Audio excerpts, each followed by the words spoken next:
Chapter 1. I was just a lowly firewood maid, but because of my pure and untouched body, I was brought to detoxify the eldest young master of Chancellor's Manor, a man who seemed like a celestial being descended to earth. After one night, the young master did not disdain my rustic, clumsy ways, and kept me by his side to serve him. I knew my lowly status well. He was like the clouds in the sky, while I was mere dirt on the ground. Yet, the distance could not stop my heart from growing fond of him. I devoted myself to caring for him, treating him with genuine affection. Until one day, I accidentally overheard a guard asking him how he would deal with me after returning to the capital and forming ties with Princess Lillian Rose.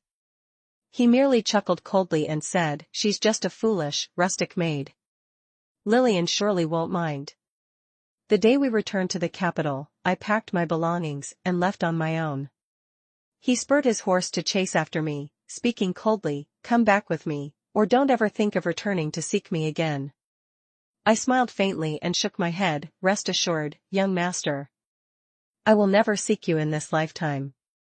At Spring Moon Pavilion, several guards suddenly appeared, searching for a maiden who was still pure. The brothel's madam smiled bitterly and said, "Dear sirs, there are plenty of women in East Leora City, but this is a place of trade. How could there be anyone here still untouched?" The guards, looking anxious, hesitated until I passed, by carrying a bundle of firewood. One of them pointed at me and asked, "What about her?" The madam was startled, her lips trembling slightly as she replied, "She is indeed a pure maiden, but she's just a firewood maid in the kitchen. I doubt you gentlemen would find her suitable." "She's the one. The young master has been poisoned, there's no time to waste." As soon as the words left his mouth, they said no more and immediately escorted me into a carriage. The carriage sped along the road like a gust of wind. Seeing their grim expressions and the gleaming blades at their waists, I was too frightened to utter a word. The carriage stopped in front of a grand estate. The leader glanced at me, frowned, and said, "Why did you bring such a lowly maid? This is truly an insult to the young master." There was no time, and she was the only one available. Though the leader looked disgusted, he still led me into the room. The room was pitch black. In the corner of the room, beside the bed, sat a man. With just one glance, I froze in place. From the moment I was born until now, I had never seen anyone so beautiful. His eyebrows were long like strokes of art, his skin as white as jade, his black hair smooth like silk cascading down. His lips were rosy, the corners of his eyes tinged with a faint red, as if lightly dusted with makeup. He wore a long white robe that reached the ground, resembling a serene and noble snow lotus blooming atop a snowy peak. But his body trembled, his chest heaving, as if he was struggling to endure pain. "Young master, the person has been brought. Have you clarified everything? Do not force her." His voice was hoarse, quivering with each word. The leading guard explained briefly, and I finally understood. The man on the bed was the eldest young master of Chancellor's Manor, named Ethan Blake. He had come from the capital to investigate a case, but was ambushed tonight and poisoned with a deadly aphrodisiac. If the poison wasn't neutralized within an hour, his life would be at risk. I had been working as a firewood maid at Spring Moon Pavilion for 2 years. With what I had overheard and observed, I understood a little about matters between men and women, and I knew how to resolve this type of poison. The young master before me was like the moon high in the sky. How could someone as lowly as me even catch his eye amidst the dust of the mortal world? Did you hear me? Do you agree? Seeing my hesitation, the head guard urged, his tone growing more anxious. I hesitated for a moment before softly asking, "I want 20 taels of silver. Is that acceptable?" My mother's illness was worsening, she had started coughing up blood. The doctor said she needed ginseng to recover. But ginseng cost 20 taels per root, and in a lifetime of tending fires at Spring Moon Pavilion, I could never earn that much silver. The head guard snorted coldly, his gaze filled with disdain. "Indeed, just a country bumpkin. If you can save the young master, forget 20 taels, even 200 taels would be worth it." Hearing this, I immediately nodded and said, "All right, I agree. The head guard left, leaving only me and him in the room. He lowered his eyes, leaning against the headboard, his hair near his temples slightly trembling with each breath. The poison in his body, if it lingered for more than an hour, would be irreparable. For 20 taels of silver, I gritted my teeth, imitating the women from Spring Moon Pavilion, and approached to untie the sash of his robe. His body was burning hot, and as soon as I touched him, he instinctively moved back. I quickly flashed a reassuring smile and said, "Young master, don't worry. I'll serve you well and help you detoxify." Hearing my words, he looked up at me for the first time. His eyes, reddened from the poison, were stunningly beautiful, enough to stir the soul. I continued trying to remove his robe. This time, he didn't retreat. Inch by inch, his fair, firm skin was gradually revealed.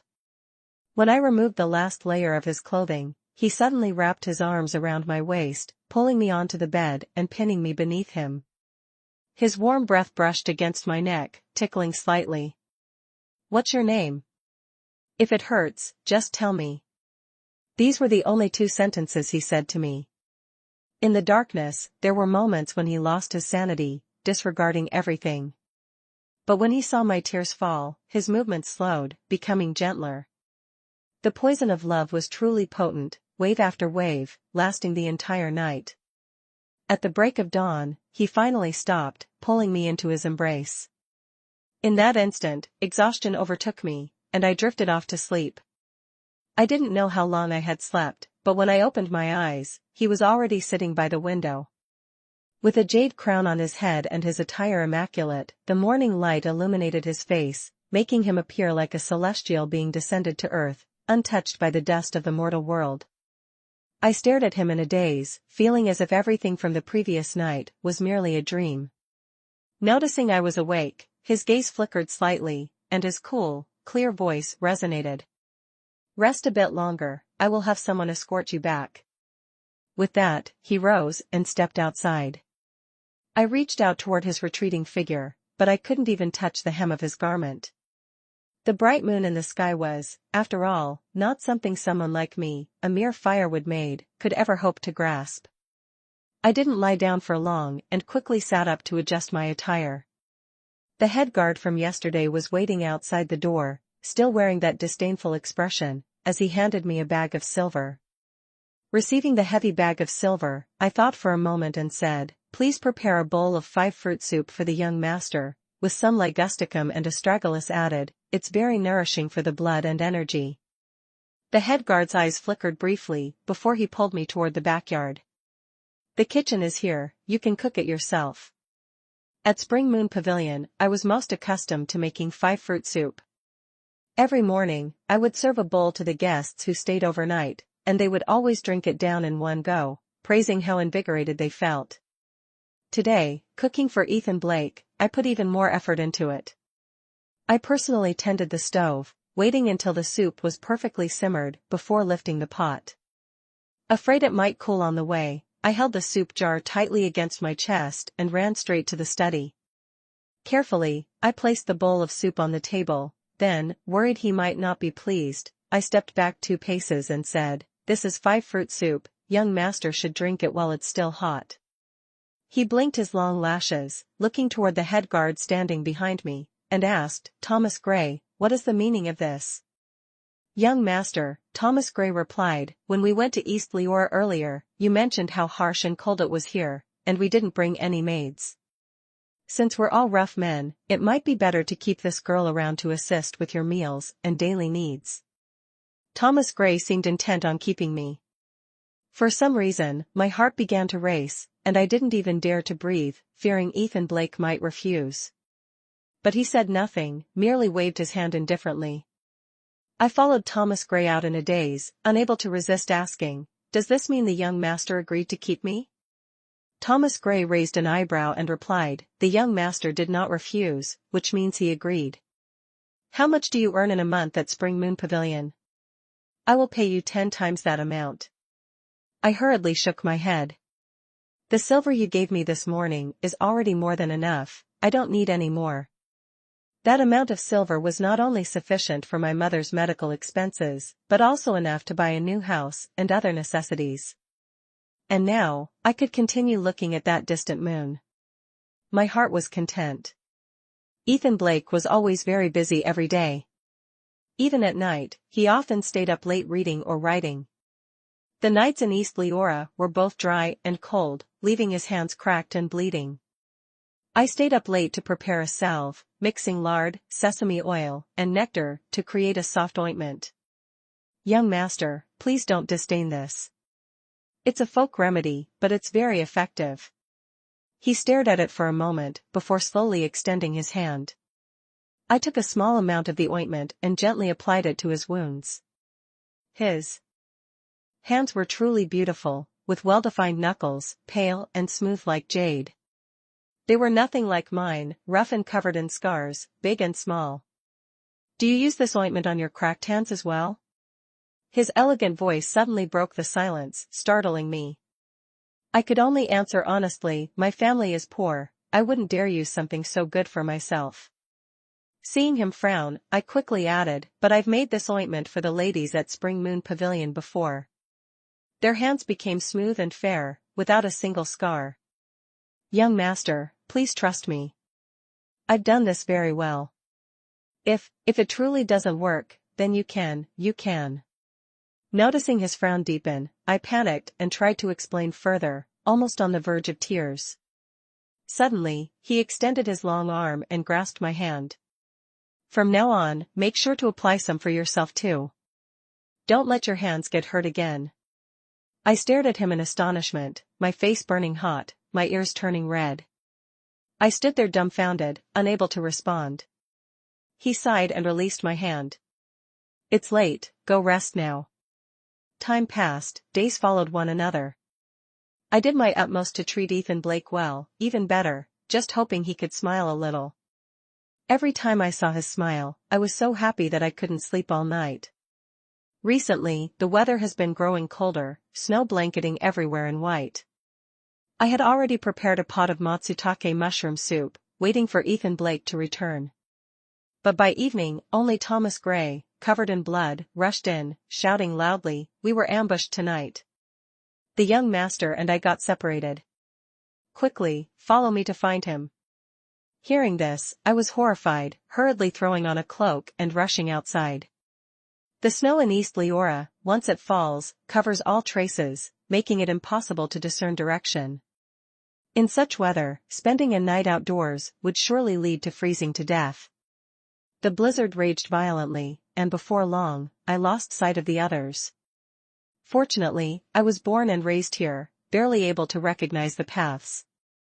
I didn't know how long I had been walking when I saw a trail of footprints on the ground, not yet covered by snow. Following the footprints, I arrived at a small mountain cave. Under the moonlight, I saw someone curled up inside the cave. It was Ethan Blake. "Master Blake, wake up, wake up." No matter how I called out, he remained motionless. Worried to the point of tears, I suddenly remembered my mother's words, use skin-to-skin contact, borrow the warmth of another's body to save someone from freezing. Without thinking further, I took off my clothes and held him tightly. His body was ice-cold, making me shiver, but I gritted my teeth and pressed myself closer to him. I didn't know how much time had passed when I faintly heard him murmur, "Lillian, is that you?" Overjoyed, I quickly replied, "Young master, don't sleep anymore, let me take you back." The person beside me slowly opened his eyes and stared at me intently. His gaze gradually became clear, and he tilted his head to one side. "Emily, why are you here?" "Young Master Blake, even though the snow is heavy outside, I can still find the way. Let's go back quickly." As I spoke, I hurriedly adjusted my clothing. Then I grabbed his hand and braved the wind and snow to return. Along the way, I wanted to ask several times, "Who is Lillian?" But in the end, I couldn't muster the courage. Chapter 2. Not long after, I found out who Lillian was. That day, when I brought a late-night meal to Ethan Blake, I overheard Thomas Gray's voice as I approached the study, "Young master, the case has been fully investigated, and we are preparing to return to the capital." What do you plan to do with Miss Emily? I will bring her back to the capital. But young master, as soon as you return to the capital, you must marry Lillian. I'm afraid Miss Emily. Suddenly, silence filled the room. I pressed my ear against the door, my hands trembling, my heart heavy with unease and fear, waiting for Ethan Blake's response. It was a feeling of confusion and anxiety I had never experienced before. It felt like an eternity, though it was only a fleeting moment, before his voice rang out, still as cold as ever, a foolish, rustic girl, Lillian would naturally not care. My heart plummeted to the depths. A foolish, rustic girl. This was the gap between the dust of the earth and the light of the moon. No matter how hard I tried, I could never get close to him, not even a little. I took a deep breath, trying to maintain my usual smile, knocked on the door, and said, "Young master, the late-night meal is ready. Please enjoy it while it's still warm." After that, everything continued as before. I diligently cared for Ethan Blake until Thomas Gray told me to pack my belongings and prepare to accompany them to the capital. The night before our departure, I quietly packed my things and left without saying a word. My mother had moved to a southern town, and I had to go find her. The horse-drawn carriage moved slowly through the entire night. As dawn broke, the sound of galloping hooves echoed from afar. The rider was Ethan Blake.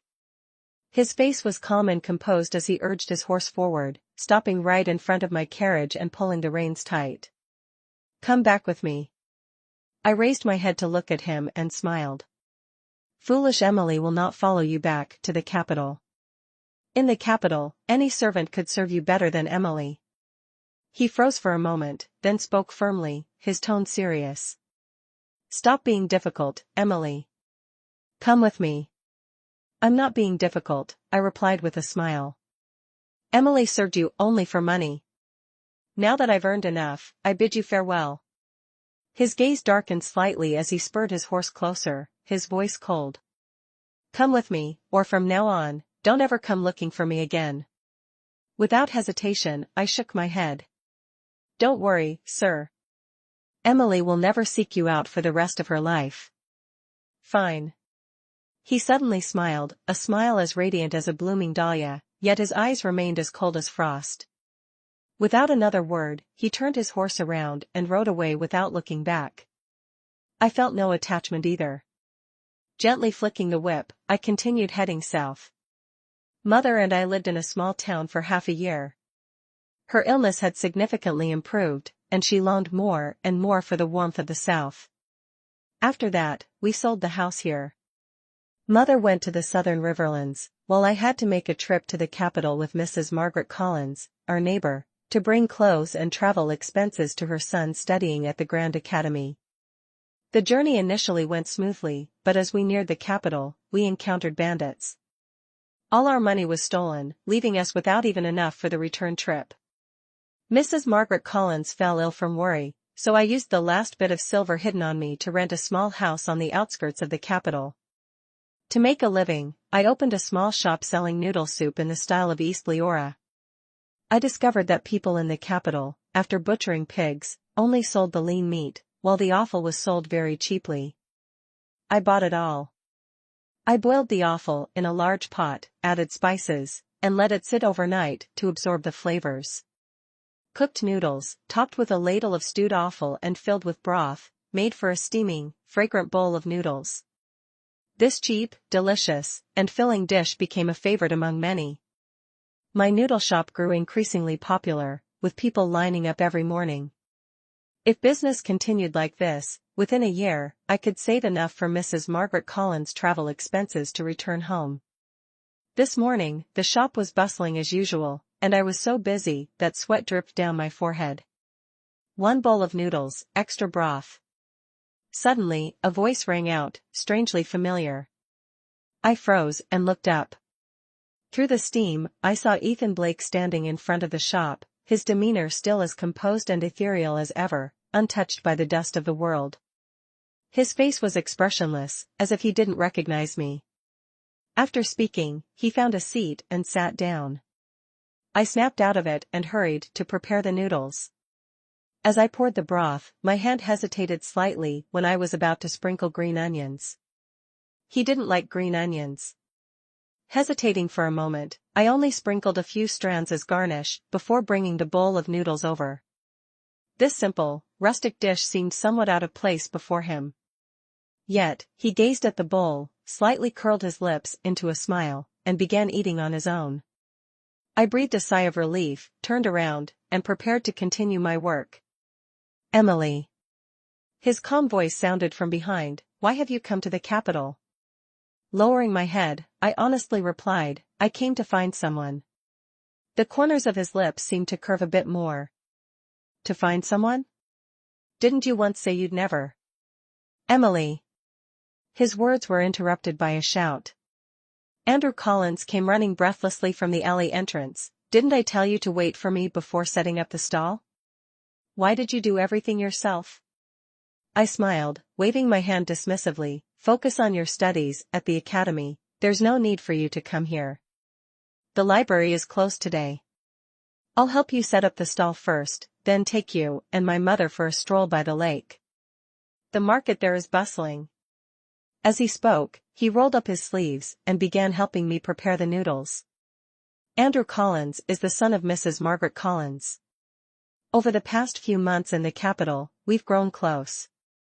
The two of us, one rolling dough and the other boiling water, worked much faster together. While busy, I unintentionally looked up and noticed Ethan Blake still sitting quietly to the side. His gaze was deep, filled with a shadowy intensity, fixed unwaveringly on me. The hands holding his chopsticks were clenched so tightly they had turned pale. "Emily." Andrew Collins, beside me, also noticed. And gently touched my hand, asking, "The man sitting there, he looks like the newly appointed deputy of the Court of Justice. Why does he keep staring at you? Do you know him?" I quickly shook my head. "The high-ranking officials in the capital are like that, how could I know them?" "True." Andrew Collins didn't doubt it and laughed. "Perhaps I mistook someone. Quickly finish your work, and later I'll take you to the market." "All right," I replied, scooping a ladle of cold water into the pot, waiting for it to boil. I poured the broth over the noodles, sprinkled some scallions and chili, and finished everything in one swift motion.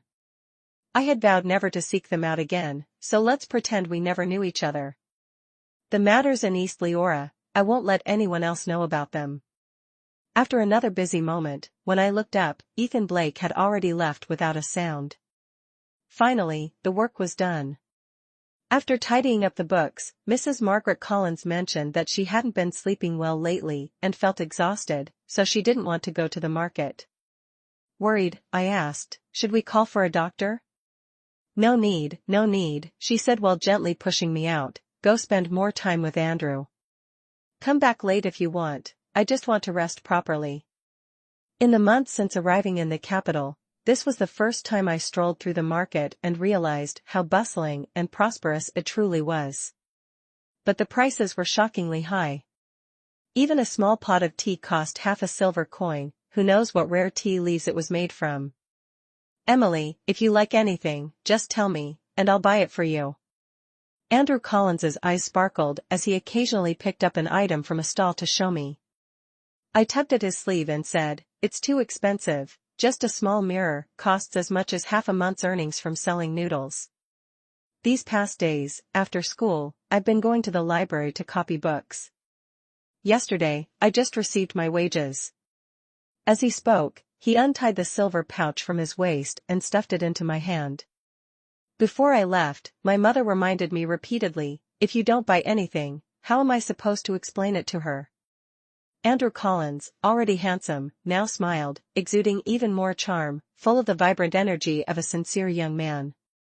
This kind of demeanor was something I rarely saw in East Leora. I smiled, gripping the pouch tightly. "You said it yourself, if the money's all spent, don't regret it." "I'd be too happy to regret it." He laughed as well, pulling my hand, his enthusiasm growing. After wandering for a while longer, I stopped, my gaze landing on a corner of a stall. There lay a delicate velvet hairpin. It was shaped like the ice crystal flower of East Leora. "Do you like it?" Andrew Collins was just about to reach for the flower when suddenly, from behind him, a slender hand appeared and snatched it first.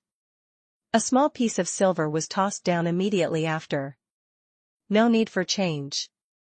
I heard that cold voice and couldn't help but feel a jolt of alarm in my heart. Turning back, it was indeed Ethan Blake. He held a small hairpin in his hand, glancing at me briefly, his gaze indifferent and as cold as ice. I quickly turned away and smiled at Andrew Collins. "It's fine, let's go look somewhere else." But Andrew Collins adjusted his attire, stepped forward to Ethan Blake, and saluted him, saying, "May I ask, are you perhaps the Assistant Minister of the Court of Justice, Lord Blake?" "I am." Andrew Collins pointed at the hairpin and respectfully said, "My lord, my friend here is very fond of this flower. Might I ask if you would be willing to part with it?" "I'm willing to pay twice the price." "Friend?" Ethan Blake's lips curved slightly, his gaze shifting to me. "If your friend likes it so much, why don't they come and speak to me directly?" "Emily, come here, don't be afraid." Andrew Collins beckoned to me. But I stood still, unwilling to step forward. Ethan Blake before me was still as refined and otherworldly as ever, yet I felt something different about him. Especially those eyes, when they looked over, it felt as though they could devour someone whole. While I hesitated, suddenly a young woman ran over from afar, crashing into Ethan Blake's embrace. "Brother Ethan, why didn't you call me when you went out shopping?" The girl beamed radiantly, her entire being dazzling in her luxurious attire. A lotus-shaped hairpin sparkled atop her coiffure. "What's this?" She saw the velvet flower in Ethan Blake's hand and curiously picked it up to examine it. "Cheap material, crude stitching." "Brother Ethan, why would you even pay attention to something like this?" After saying that, she casually tossed the flower to the ground. "Lillian, don't!" Ethan Blake exclaimed, trying to pick it up. But the street was bustling with people passing by, and in no time, the flower was trampled beyond recognition. Ethan Blake's face turned pale as he stood frozen like a statue. The girl cheerfully linked her arm with his and pulled him along. "It's so rare for me to leave the palace. You have to come shopping with me and make it fun." Chapter 3. "Emily, don't be sad, we can look somewhere else." Andrew Collins cautiously glanced at my expression, trying to comfort me. He said that, but he looked even more upset than I did. The young lady just now was undoubtedly Princess Lillian Rose, truly noble and dignified. She and Ethan Blake are indeed a match made in heaven. In their eyes, I was no different from that velvet flower carelessly tossed into the mud, not even worthy of a second glance. I had long understood this truth and didn't feel sad. I only felt pity for that velvet flower, once beautiful, now wasted.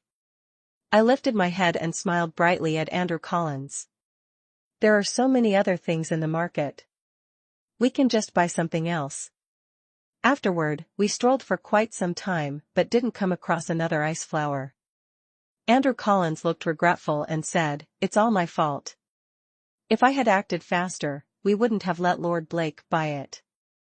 But since he bought it, why wouldn't he cherish it instead of discarding it?" "Andrew Collins, follow me." Not wanting him to blame himself, I pulled him to a cart selling radishes. "Shopkeeper, give me a radish. May I borrow a knife as well?" Under Andrew Collins' puzzled gaze, I held the radish in my hand and carefully began carving with the small knife. When I was young, while my father was still alive, he was very skillful and often carved all kinds of flowers from radishes, selling them quickly. I found it fascinating and pestered him to teach me every day. Unfortunately, he could only teach me for 2 years before falling ill and passing away. Before long, the radish in my hand was carved into an ice flower. It was translucent, sparkling, and very eye-catching. "Mother, it's so beautiful. I want one." "I want one too." "I want one too." Unknowingly, a group of children had gathered around the cart, all clamoring to have a radish flower. Excitedly, I began carving more, one by one creating the things my father had once taught me: small flowers, little bunnies, tiny tigers, miniature dolls. The children surrounded me, cheering joyfully, clutching the items tightly, unwilling to let them go. "Brother Ethan, you've been staring for so long. If you like it, why not buy one?" While I was focused on carving, Princess Lillian Rose's voice suddenly rang out. Reflexively, I looked up and met Ethan Blake's gaze from not far away. My hand trembled slightly, and the blade slipped, cutting into my skin. Fresh blood welled up. "Oh no. Does it hurt?" Andrew Collins exclaimed in alarm, quickly lifting my hand. "We need to go to the clinic and find a doctor." I shook my head, dismissing it lightly. "It's just a small wound. A bit of medicine will do." "All right, then let's head home." Andrew Collins grabbed my hand and turned to the children with a smile. "My sister is hurt and can't carve any more radish flowers for you all."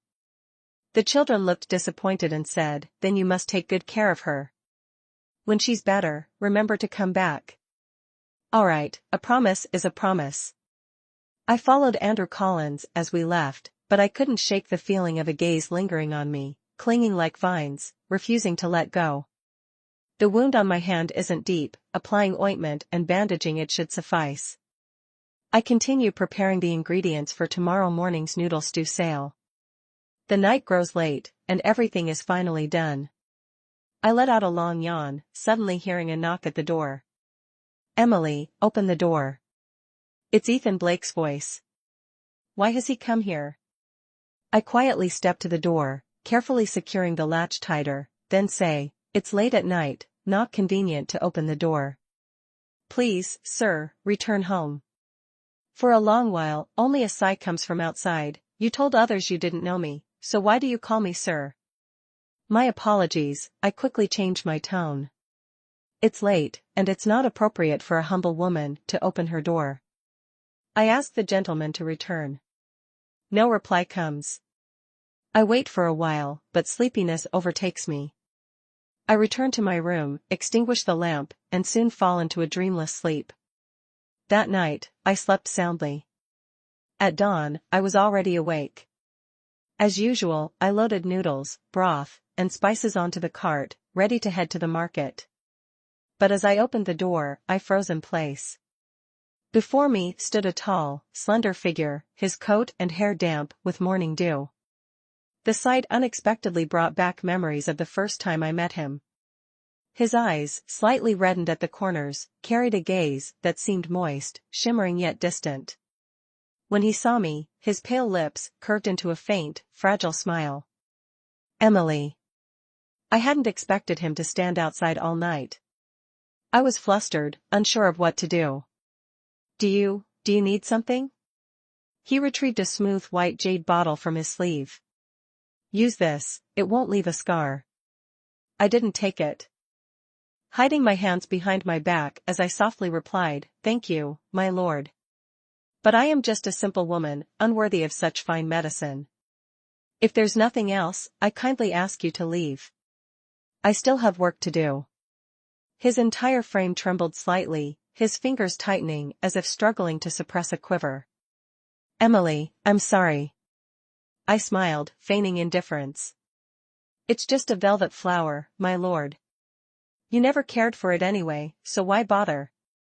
"It's not just the velvet flower, When will the noodles be ready?" "We've been waiting since morning." From afar, a few customers shouted loudly. I lowered my head, softening my tone. "My lord, I'm just trying to make a living to return home. Please don't disrupt my livelihood, all right?"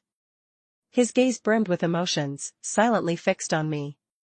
I pushed my cart, brushing past him, heading straight to the alley's entrance. "Sorry for the wait, everyone. Hot noodles coming right up." The night in East Leora was pitch black and endlessly long, as if it wanted to devour everything. Ethan Blake was always afraid of that darkness. There were times he didn't dare to close his eyes, fearing that once he did, he would fall into an abyss, never to wake again. But later, without knowing exactly when, that fear gradually faded away. Every time he returned home after finishing his tasks, seeing the faint light of a small lamp glowing from afar, his heart would fill with warmth and tranquility. He knew that as long as he pushed open that door, inside would be a space as warm as spring. Waiting for him was a clumsy, naive girl, along with a bowl of hot soup or a warm cup of tea placed on the stove. Those simple things could melt away all the cold and exhaustion of the day. The harsh cold of East Leora was beyond imagination. His hands cracked from the frost, his lungs caught a chill, leading to a persistent cough, and his eyes reddened from the biting wind, constantly watering. Yet, no matter what his body endured, that little girl was always the first to notice. She would then find every possible way to heal him. In the stillness of the late night, with the wind and snow howling outside, he could still sleep peacefully. Because, inside the house, there was that little girl. Time passed, and the case was nearing its resolution. The masterminds behind the schemes finally acted ruthlessly, attempting to kill Ethan Blake to silence him. That day, the sky once again unleashed a blinding snowstorm. Ethan Blake was lost, cold to the point where his consciousness grew hazy, thinking this time he might not survive. But that little girl found him. Just like the first night they met, her body was petite, soft, yet warm like a flame. Once again, she saved him. As they held hands and braved the snowstorm to return, Ethan Blake thought that he truly could no longer part from her. Therefore, when Thomas Gray asked how he intended to settle Emily, he did not hesitate to say he would bring her to the capital. But then Thomas Gray mentioned Princess Lillian Rose. It was only then that he realized it had been a long time since he last thought about Lillian Rose. From a young age, he and Lillian Rose had known each other. Lillian Rose, the treasured jewel of the emperor, was proud by nature but relied heavily on him. As a child, he treated her like a younger sister, always yielding to make her happy. When they grew older, people began to speak of their potential marriage, and he didn't find it inappropriate. Moreover, his family background and career path both depended on this union.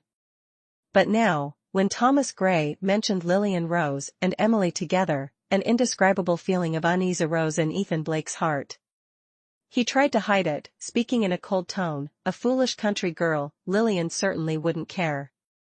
Yet, that very foolish girl quietly left without saying a word. When Ethan Blake discovered this, he didn't think twice and immediately went after her. He rode through the night and finally found her. However, she said that what existed between them was merely a transaction of money. At that moment, Ethan Blake was furious beyond measure. He wanted to ask her if that night of entanglement, the evenings they spent together, and her risking her life to save him in the snowstorm, all of it was just for money? But his innate pride and dignity only allowed him to coldly say, "Come back with me, or from now on, never come looking for me again." Still, she refused to follow him. She said she would never look for him in her entire life. Ethan Blake turned and walked away alone. As he walked, he mocked himself. He truly had gone mad, chasing after a simple country girl all night. It wasn't worth it. Back in the capital, he often found himself sleepless in the middle of the night, thinking about Emily. Even when he managed to close his eyes, his dreams were filled with her image. He missed her terribly, that naive and simple country girl. Half a year passed. One day, he overheard that there was a small noodle shop in the capital, run by a young woman from East Leora. After court was dismissed, he hurried there, his heart pounding uncontrollably. As he got closer, he finally saw clearly, it was indeed her. He suddenly felt his eyes grow misty. It must have been the steam rising from the noodle pot.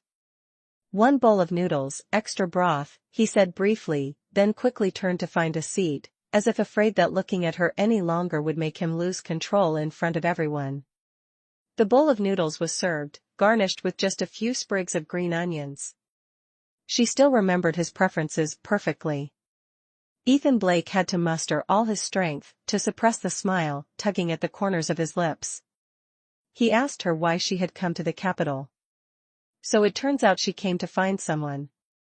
His heart began to race again, but he still tried to maintain a cold demeanor as he asked, "Didn't you once say you'd never look for me in this lifetime?" But before he could finish speaking, he was interrupted by someone else. Only at that moment did he realize that he was truly nothing more than a fool.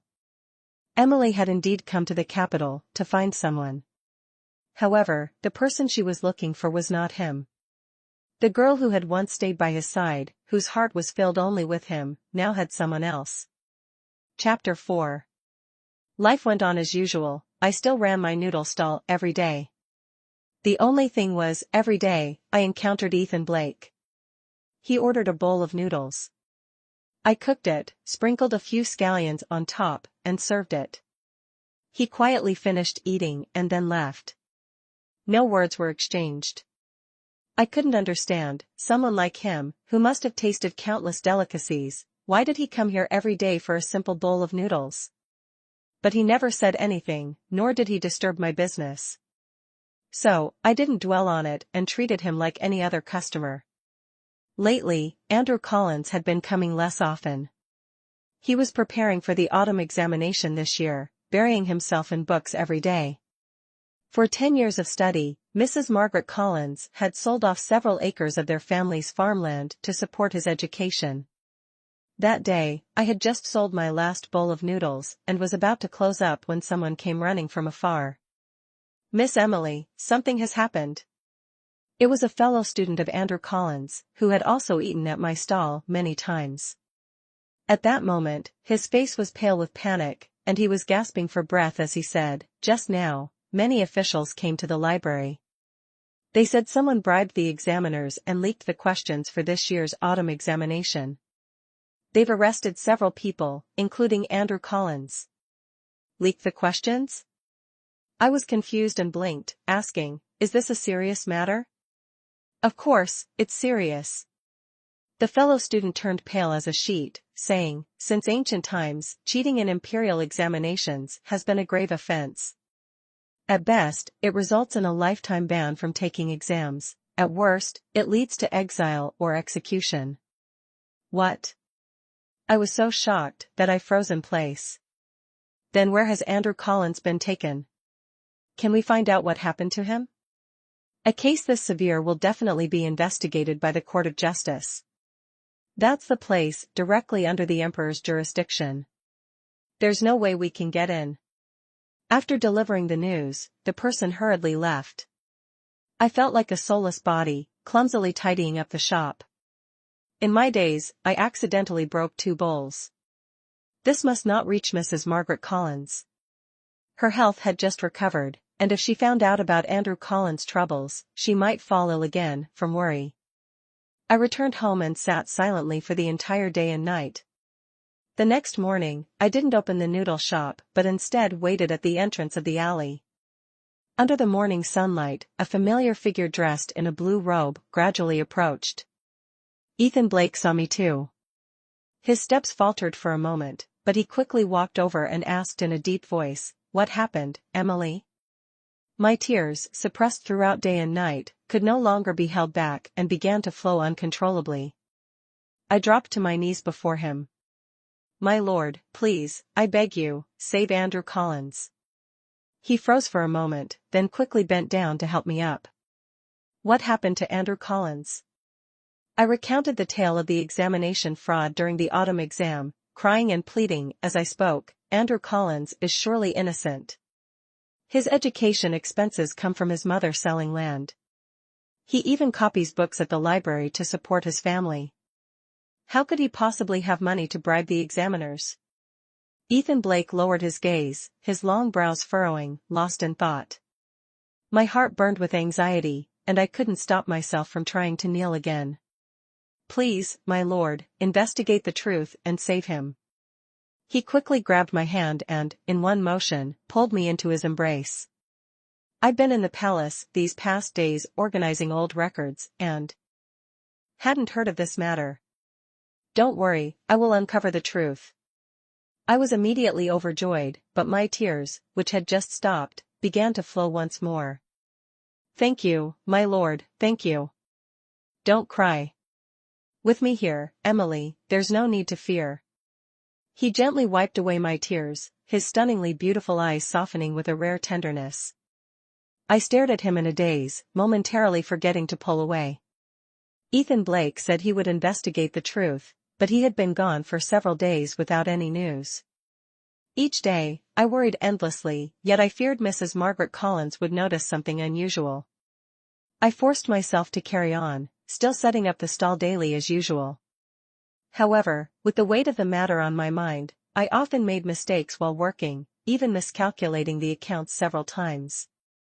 Mrs. Margaret Collins noticed and couldn't help but scold me. "Andrew has been nowhere to be seen these past days, and you're so busy like this. He doesn't even come to lend a hand." I quickly smiled to reassure her, "The exams are approaching. His focus on studying hard is the most important thing right now." "That's true," Mrs. Margaret Collins sighed in relief, her face showing satisfaction. "His father, on his deathbed, held my hand and reminded me repeatedly to ensure he gets an education and becomes successful. Fortunately, Andrew is a diligent child." 2 days later, as I was about to head to the market to buy supplies, someone suddenly stopped me at the alley entrance. "Come, follow me to the Ministry of Justice." It was Thomas Gray, the guard accompanying Ethan Blake. Since the night I saved Ethan Blake in the snow, Thomas Gray's attitude toward me had improved significantly, and his words became more polite. But after half a year without contact, he had reverted to his cold demeanor. "The Ministry of Justice?" My heart tightened as I asked, "Are you taking me to see Andrew Collins?" "Yes." "In that case, please wait a moment," he quickly said and hurried back home, taking out 2 sets of clean clothes and a thick blanket that had been prepared beforehand. He also gathered all the silver he had saved over the years. It was said that if you spent some silver to bribe the prison guards, life in the dungeon would be less miserable. When I came out carrying the bundle, Thomas Gray's face darkened, and he let out a cold laugh. "You truly care too much about that boy." Not sure why he was displeased, I quickly forced a laugh. "Many thanks to you for helping me get into the Ministry of Justice." "Thank me? If it weren't for the young master arranging it, do you think you would have been able to meet that person?" "Oh," I nodded in acknowledgement and replied, "Then please thank your young master on my behalf." "You." Thomas Gray was at a loss for words and angrily flung his sleeve. Indeed, both foolish and stupid. The road ahead fell silent, no one said a word. I followed Thomas Gray into the Department of Punishment, through dim and winding corridors, finally stopping before a prison door. "Andrew Collins, is that you?" I called softly. The figure curled up in the corner of the wall immediately rushed out upon hearing me. "Emily, why are you here?" Andrew Collins had grown much thinner, his face pale, but his spirit seemed intact, with no visible injuries on his body. Seeing me, he was overwhelmed with emotion. "Emily, you have to believe me. I never bribed the examiner. Please, don't let my mother know about this, I'm afraid she won't be able to handle it." I nodded firmly. "Rest assured, Mrs. Margaret Collins knows nothing about your situation. I believe you are innocent and that the Court of Justice will return fairness to you." "That's good to hear. Thank you, Emily." Andrew Collins smiled. Despite his haggard appearance, the vibrant spirit of his past still shone through. Relieved, I handed him some belongings. "Take this money to manage for now. In a few days, if possible, I'll bring more." Andrew Collins's eyes seemed to glisten with a layer of tears as he grasped my hand through the iron bars. "Emily, thank you so much. That's enough. Let's go." Behind me, Thomas Gray impatiently urged. I quickly withdrew my hand. "I'll take good care of Mrs. Margaret Collins, so don't worry. We'll all wait for your safe return."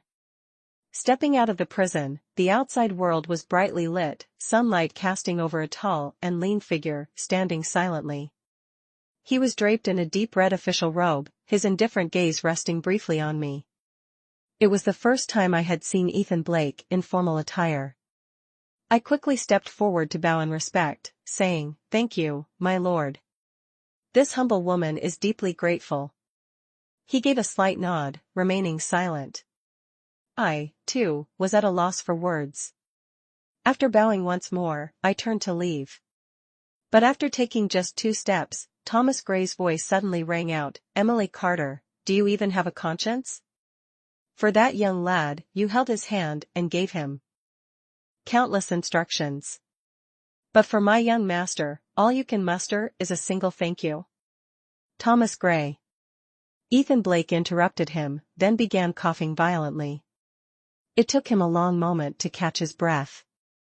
Turning to me, he smiled gently and said, "Emily, wait for me at home. I will uncover the truth and make things right." His voice was undeniably hoarse. At that moment, a carriage pulled up at the door, taking me away. Through the window of the carriage, I could still faintly hear his intermittent coughing. Upon reaching home, an inexplicable emptiness settled in my heart. After sitting in a daze for a while, I lit the stove. Peeling a pear, slicing it into pieces, I added fritillaria and quick seeds, letting them simmer until cooked.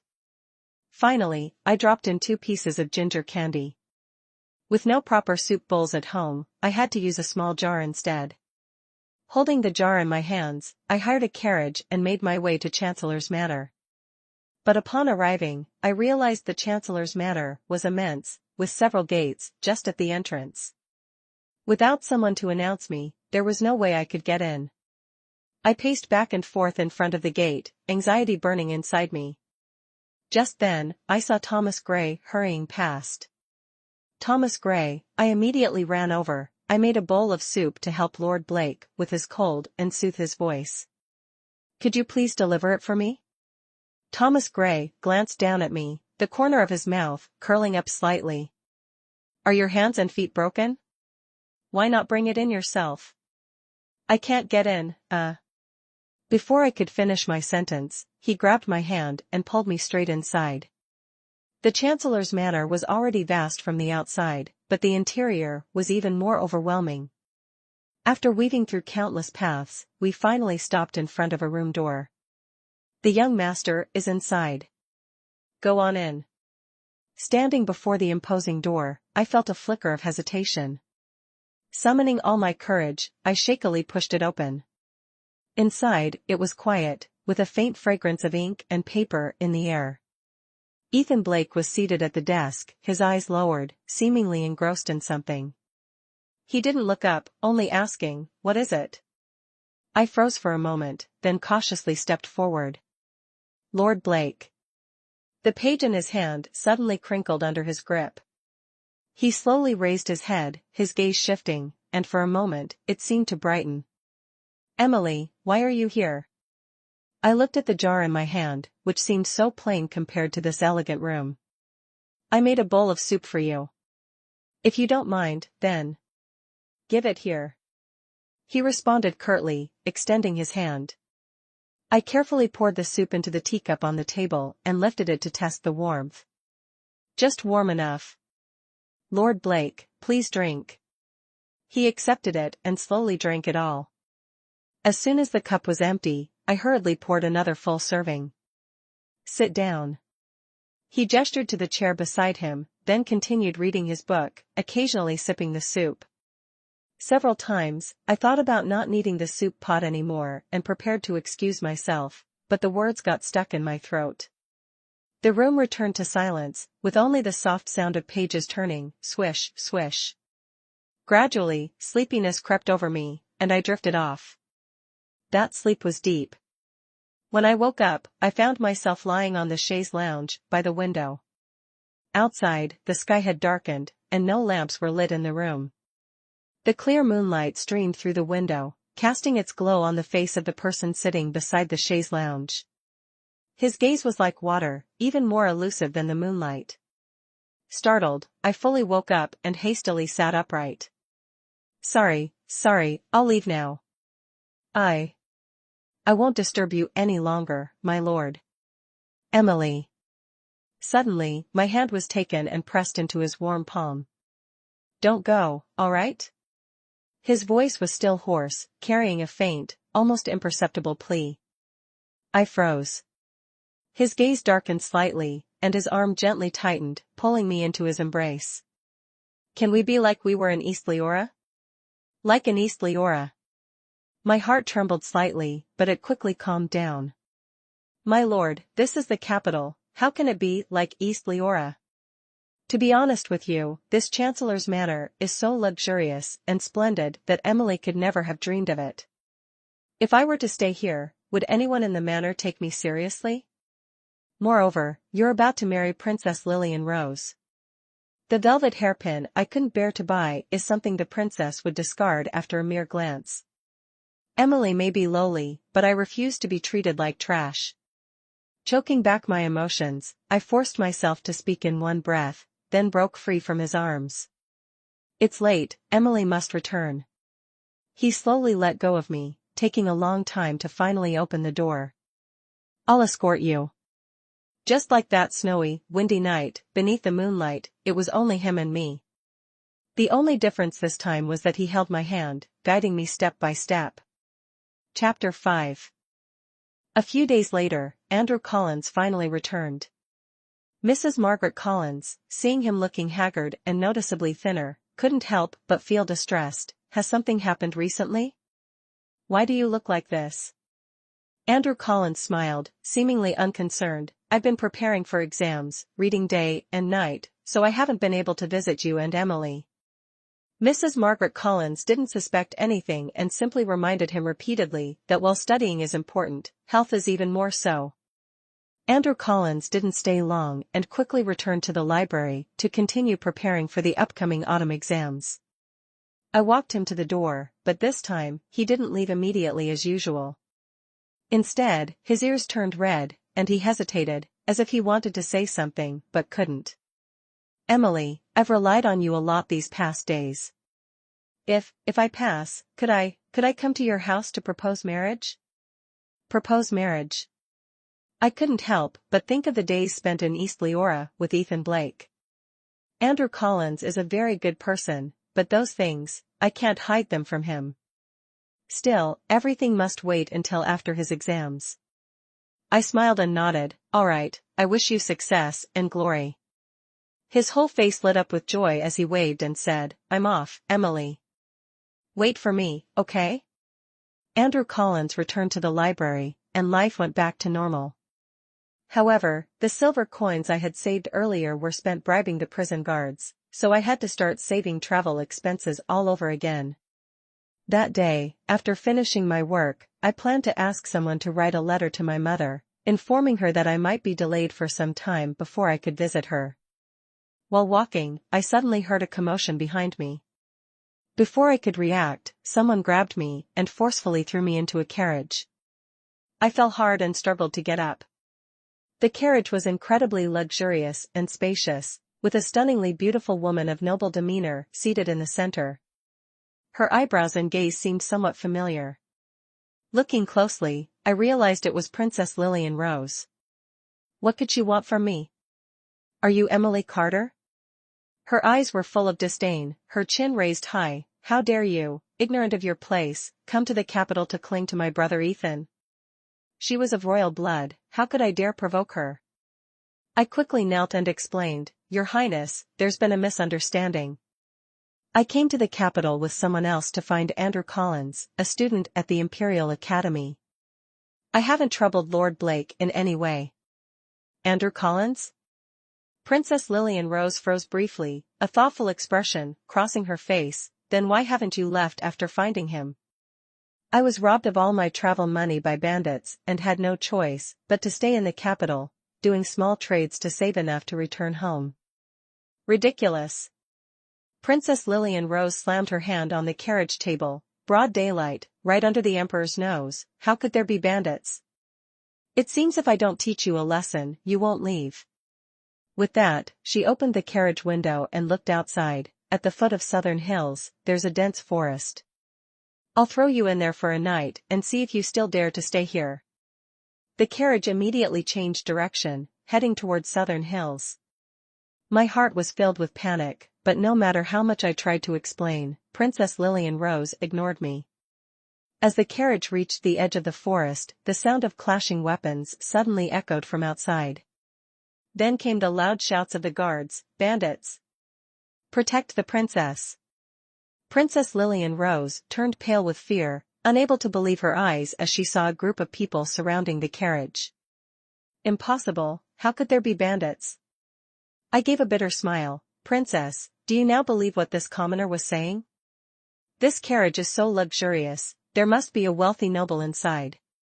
Don't let the fat sheep escape. Though the guards fought desperately to protect it, the bandits, numerous and relentless, refused to let the carriage go. A torrential rain of arrows flew toward them. The horse pulling the carriage was struck, letting out a long, pained neigh before wildly bolting into the forest. The coachman lost control and was thrown off the carriage. Help, help me, save me. Princess Lillian Rose, no longer displaying her earlier arrogance, cried loudly and pleaded for help. The carriage sped further into the forest until its wheel hit something and came to an abrupt stop. In an instant, both the princess and I were thrown from the carriage. A wave of pain surged through me as I struggled to get up. I moved my limbs. Luckily, I wasn't seriously injured. But beside me, Princess Lillian Rose sobbed even harder. My leg, it hurts so much. I stepped closer to check and found a deep gash on her leg, blood flowing continuously. Princess, stop crying. Your cries will lead the bandits right to us. Terrified and trembling, she tried to suppress her sobs, her tear-filled eyes looking at me. I sneaked out of the palace, with only a few guards. Ah, it hurts so much. She tried to move, but I held her down. He tore a piece of his robe and tightly wrapped the wound on her leg until the bleeding stopped. Then he turned back and called to her, "The bandits will follow the tracks of the carriage to find us. Lie down here, and I'll carry you." She stared at him, dazed. Without hesitation, he gritted his teeth, lifted her onto his back, and started walking through the forest. After a while, an irritated voice sounded behind him, "You're carrying me, fine, but why are you squeezing my wound so painfully?" He sighed. "Princess, if your wound keeps bleeding, no matter where we go, the bandits will track us." She fell silent, saying nothing more. He carried her deeper into the forest, winding through the trees, until they finally found a secluded cave. "We'll hide here for now. When night falls and the stars come out, I'll find our direction and lead you out." As soon as he sat down to rest, she suddenly shrieked, "A spider! At the cave entrance! I'm terrified of spiders, get rid of it now." Sure enough, there was a spider at the entrance. Its web had been damaged when they entered, and it was now trying to repair it. "Shoo, don't make a sound." He reached out to cover her mouth. "This spider might just save our lives." Of course, she didn't believe him. At this moment, injured and struggling to move, unable to command me around, she could only suppress her fear, her eyes nervously fixed on the spider. The two of us waited in the cave until nightfall. As darkness began to descend, the sound of loud footsteps echoed from outside. "Search thoroughly. We've hit the jackpot today, don't let them escape." The bandits had returned. Princess Lillian Rose was terrified, her eyes wide open, her hand covering her mouth tightly, not daring to make a sound. My heart raced chaotically, my palms and forehead drenched in cold sweat. Before long, footsteps approached closer. "Have you checked over there? Is anyone inside?" "It's just a spiderweb-covered cave, probably no one here." "Then search elsewhere quickly. Don't let them get away." The sound of footsteps and chatter gradually faded into the distance. Princess Lillian Rose breathed a sigh of relief, looking at the spiderweb in front of her as tears streamed down her face. Thank goodness for you." I silently felt fortunate as well. Spiders may seem like mere nuisances to you, Princess, but sometimes, even the smallest things can save lives. Hearing my words, she stared blankly for a long moment, then wiped her tears and softly said, "I'm sorry. This is all because of me. It was I who had someone falsely accuse Andrew Collins of bribing the examiners, just to have him disqualified from this examination, so that you would leave the capital sooner. But later, Brother Ethan investigated and uncovered the truth. Andrew Collins was exonerated and could continue participating in the exam. I then thought of another way to harm you, forcing you to withdraw and leave. It's all my fault. Only now do I understand why Brother Ethan likes you, not me. I finally understood, it was her who had framed Andrew Collins. But when I heard her say Ethan Blake liked me, I couldn't help but laugh. You must be mistaken, Princess. Young Master Blake thinks I'm clumsy and foolish. How could he possibly like me? At first, I thought so too, until I learned that just to eat a bowl of your noodles, he was willing to wait all night at the alley's entrance. When he was drunk, he kept calling your name, begging you not to leave. Only then did I realize, this is what it means to like someone. Waiting all night, drunkenly calling my name. These things, he had never mentioned them to me. Hearing her words, my heart suddenly ached, as if pierced by thousands of needles. The pain was so overwhelming that tears streamed uncontrollably down my face. Chapter 6. Finally, the sky turned dark, and the sounds of the bandits could no longer be heard. I crawled out of the cave, looking up at the starry sky, recalling the way my father had taught me to navigate when I was young, during our trips to gather firewood in the mountains. Princess, let's go. I'll get you out of here. I carried Princess Lillian Rose on my back, trying to quicken my pace. By now, she had become much more obedient, lying still on my back, occasionally murmuring, "From now on, I won't be greedy anymore. I'll eat less." Finally, I saw the light at the edge of the forest. Overjoyed, I began to run. But unexpectedly, my foot suddenly slipped, and I fell into a deep mud pit. In the moment of crisis, I used all my strength to push Princess Lillian Rose away, while I sank into the mire. "Emily, are you okay?" Princess Lillian Rose screamed, attempting to rush over to pull me out. "Don't come here," I shouted urgently. "If you come closer, you'll get stuck too, and then we'll both die here." Then what should I do?" "Follow this direction, and you'll get out of the forest. If you meet someone, please ask them to come back and save me." "All right, wait for me. I'll definitely find someone to rescue you." She bit her lip tightly and nodded firmly. But after just 2 steps, she fell, because of the wound on her leg. Even so, without shedding a tear, she struggled to get up and continued running away. The silhouette of Princess Lillian Rose gradually disappeared, vanishing into the night. All around was silence, with only the cold moonlight as company. Though I dared not move, my body slowly sank down. The muddy swamp crept from my calves to my thighs, then to my waist, and steadily rose to my chest. Breathing became increasingly difficult. I thought, perhaps I'm going to die here. I feel so sorry for my mother. I won't be able to live with her in the southern Riverlands anymore. And him, too. In this moment, so close to death, I truly wish I could see him one last time. "Emily!" A voice called out, cutting through my fading thoughts. Could it be an illusion as my consciousness wavered? "Emily, where are you? Emily!" The voice, filled with worry and choked sobs, came closer and closer. No, I'm not mistaken. It's Ethan Blake. He's come to save me. He shouted loudly, "I'm here. Young Master Blake, save me. Emily!" At last, he arrived. His hair was disheveled, his body covered in mud, no trace of his usual elegance remained. "Don't be afraid, I'm here." His eyes sparkled with immense joy as he removed his belt and threw it toward me. I tightly wrapped the belt around my wrists. Inch by inch, he pulled me up. Finally, he used all his strength to yank me into his embrace. "It's okay now, Emily, you're safe." Having escaped death, a string in my mind finally snapped. Everything went dark before my eyes, and I lost consciousness. When I woke up, 3 days had already passed. Princess Lillian Rose admitted all her actions in front of the Emperor.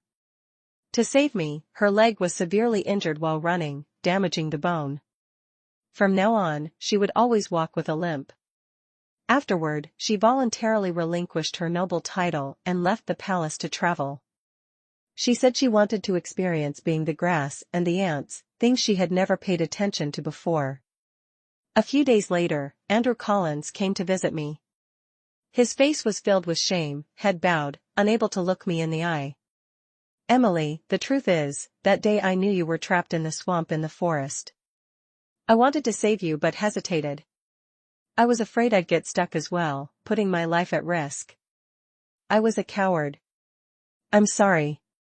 There's no need to apologize. I smiled lightly, unconcerned.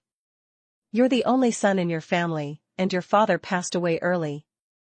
If something happened to you, how would Mrs. Margaret Collins manage? Your hesitation and fear are entirely understandable. But Lord Blake wasn't afraid. While I hesitated, he risked his life and charged in. At that moment, I realized I could never compare to him.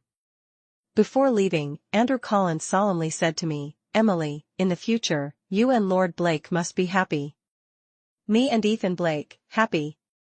My heart is a whirlwind of emotions, and everywhere I look, his image lingers. He, who once coldly called me foolish, he, whose eyes turned red as he begged me not to leave, and he, who risked his life to save mine. In the end, all of it condensed into the figure of the man in blue, standing before me. Emily. I don't know when he arrived, but he's truly here, holding 2 imperial decrees in his hands. The Emperor has issued these. Which one do you want to see first? He steps closer, gently patting my head. His gaze is as tender as the spring waters. I look at him, feeling a little uneasy. I can't read. Then let me read it for you. He pulls me into his embrace, takes my hand, and unrolls one of the decrees. This is your name, Emily Carter, and this is mine, Ethan Blake. I begin to understand, my breath trembling uncontrollably. This is us. He smiles brightly. Yes, it's the imperial decree granting our marriage. So, what about the other scroll? That's the decree about my assignment to a new post elsewhere.